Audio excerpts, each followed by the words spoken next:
Hello everyone. So we'll be starting today chapter 9 of Pindack and Rubenfield microeconomics book, and we'll be primarily concerned with monopoly, that is section 9.1 of this book. So let's begin. Now the question arises, what is a monopoly? Up until now, in the earlier lecture videos, I have taught you about a competitive firm.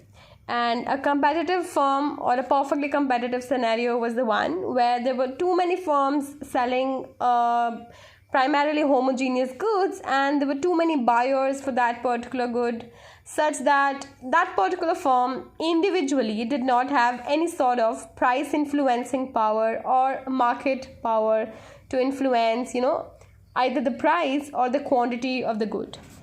And the firms were primarily price takers. So industry determined the prices as a result of intersection between that market demand and market supply. And then each individual firm took that price as given. But the question arises, what is a monopoly? As the word suggests, mono, that means single. Okay. So monopoly means there's just one seller of this particular good, and there are many buyers who seek to buy this particular good. Okay. Monopoly can arise out of, very large economies of scale and sometimes very huge upfront costs. So there might be some sector where the upfront investments or fixed costs are so high that any other firm would think many times before entering that industry. And sometimes monopoly has to be put in place because simply many firms cannot help achieve social welfare in the economy. And the classic example of that is railways. So railways is a monopoly. Have you seen Tata running railways? No. So railways is a government entity, and that's how monopoly has come into place. So let's begin. In this particular lecture, I'll just teach you about monopolies, average revenue and marginal revenue curves. Now, I had taught you, however, in the earlier parts of the syllabus covered in the class itself, but let's revisit, there's no harm. As the sole producer of a product, a monopolist is in a unique position. If the monopolist decides to raise the price, it need not worry about the competitors who, by charging lower prices, would capture a large share of the market at the monopolist's expense. That means monopolist is in such a scenario that nobody can undercut him. Okay, because there's nobody. He is just him. It's just him selling that particular good. Now the question arises, can this particular monopolist sell the good at whatever price he wants? No. The monopolist is required to sell the good in a fashion such that it is able to maintain good profits. So a monopoly can clearly not think of, hiking up the price too high. That means the customers don't even pay for it. So basically it has to also understand the demand functions. It has to understand its cost constraints and then arrive at the price and the quantity. Okay, and they give a very good example for that particular point. They say that Pearson Prentice Hall owns the copyright of this particular book and is therefore a monopoly producer of this book. So why doesn't it sell the book for 1,000 a copy? Because few people would buy it and Prentice Hall would earn a much lower profit. And as I said right now, that a monopolist cannot charge whatever price it seems or it deems possible. It needs to take care of the demand constraints, of the demand functions of the market. It needs to understand how the demand and cost are behaving and then accordingly make its quantity decision. So let's begin by understanding average and marginal revenue. We know that monopolist's average revenue is nothing but the price received per unit sold. So your total revenue is price times quantity. Average revenue is total revenue upon quantity. That works out to be the price itself. PQ upon Q works out to be the price itself. But not at the zero quantity. At zero quantity, you still might have a price, that is the maximum price payable, but at zero quantity, there's no average revenue being made. So basically, price translates into average revenue when the successively goods are sold. Now let's begin. So to choose its profit maximizing output level, the monopolist also needs to know its marginal revenue. What is marginal revenue? Change in revenue that results from a unit change in output. That is, change in total revenue with an extra unit sold in the market. So let's consider the monopolist is facing this demand curve. P is equal to 6 minus Q. So if demand curve is P is equal to 6 minus Q, what will be the revenue of that monopolist? So revenue would be P into Q, that is 6 minus Q into Q, that will be 6Q minus Q square. And if you are pretty good at mathematics, you can directly work out the marginal revenue. That will be change in total revenue with respect to quantity, that is derivating this R with respect to Q. That will come out to be 6 minus 2Q. Now this is my marginal revenue. My average revenue is 6 minus Q, that is the same as the price. And I can clearly see that the slope of my demand function, mind it, slope of your demand function is 1. Slope means change in price with respect to change in quantity. So if you find out slope of this equation by derivating price with respect to quantity, you will get 1 because coefficient of Q is 1 over here. And here if you try to derivate marginal revenue with respect to quantity, so as to look at the slope of marginal revenue curve, so that will be derivating marginal revenue with respect to quantity will give me minus 2. And absolute value of minus 1 and minus 2 would work out to be 1 or 2.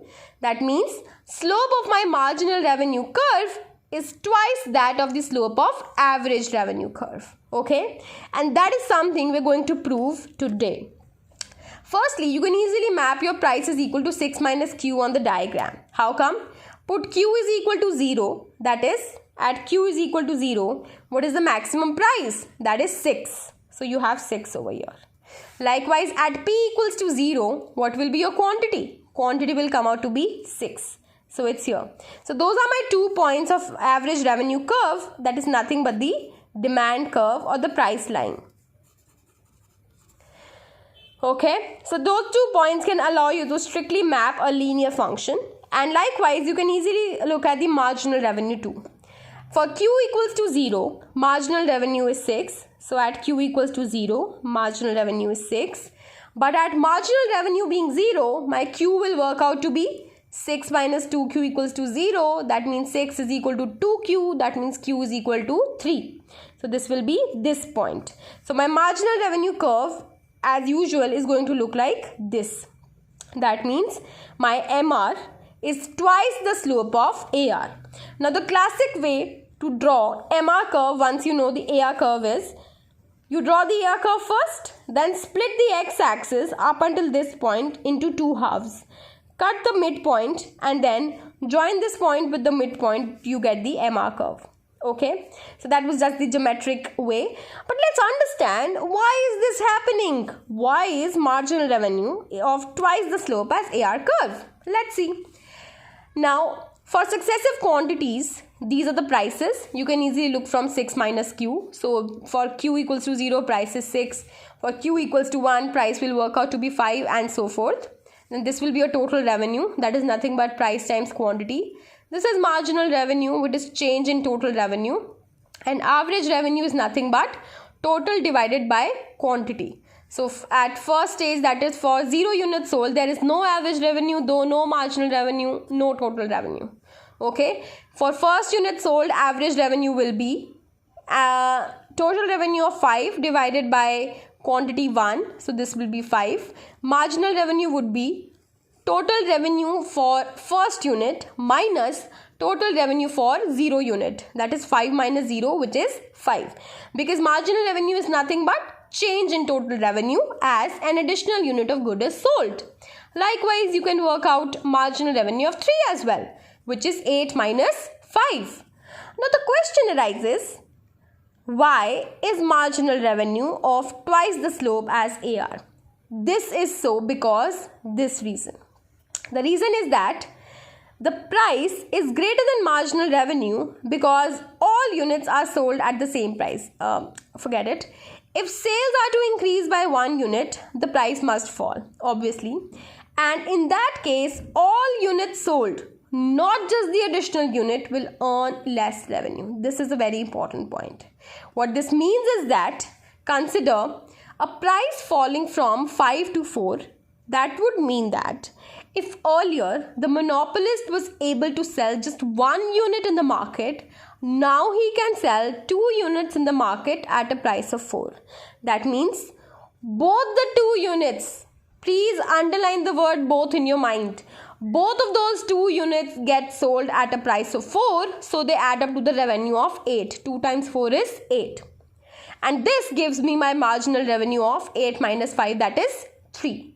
But that is only the case when the reduced price of 4 was applicable to both of these units. Now consider the reduced price of 4 was applicable only on the additional unit sold. That means you sell the earlier unit, you sell one of the units, that is the earlier demand, at a price of the earlier level.